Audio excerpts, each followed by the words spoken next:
په کونړ کې د طالبانو حکومت سیمه ییز مسؤلین وایي د دغه ولایت په نورګل ولسوالۍ کې د تېرې شپې زلزلې خلکو ته ځاني او مالي زیانونه اړولي دي.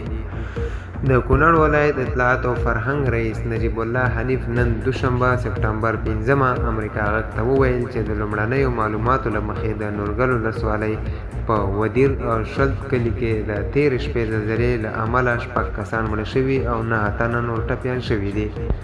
ښاغلي حنیف زیاته کړه چې په یاده ولسوالۍ کې د زلزلې له امله لسګونه کورونه هم تخریب شوي دي. هغه وویل د نورګل ولسوالۍ په 2 کلیو ودیر او شلته کې د بیګانۍ زلزلې له امله مالي او ځاني زیان رسېدلی دی. په لرې پرتو سیمو کې هم زیانونه رسېدلي دي. په لسګونه کورونه غورځېدلي دي. تر اوسه ابتدایي معلومات دا دي چې 6 کسان شهیدان دي او 9 کسان زخمیان شوي دي. د کونړ ولایت اطلاعات او فرهنګ رئیس نجیب حنیف همدارنګه وویل چې له زلزله ځپلو سره د مرستې په هدف د سرې میاشتې او طبیعي پیښو په وړاندې د چمتووالي ریاست او ولسوالۍ مسؤلین زیانمن شویو سیمو ته تللي دي.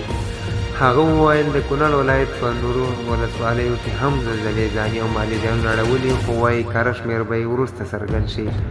د امریکا متحده ایالاتو د ځمکې پیژندنې ادارې د معلوماتو له مخې په افغانستان کې د تېرې شپې 5.3 قوي زلزلې مرکز د ننګرهار ولایت په شمال ختیځ 40 کیلومترۍ کې د هندوکش غرونه وو.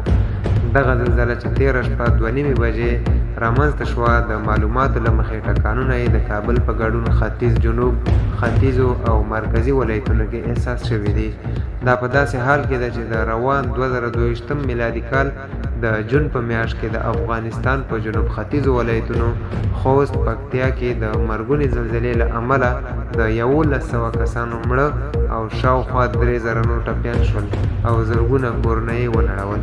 درنو لیدونکو، کله موږ سره په چینل کې نوي یاست نو مهرباني وکړئ زموږ همدا چینل در سره سبسکرایب کړئ.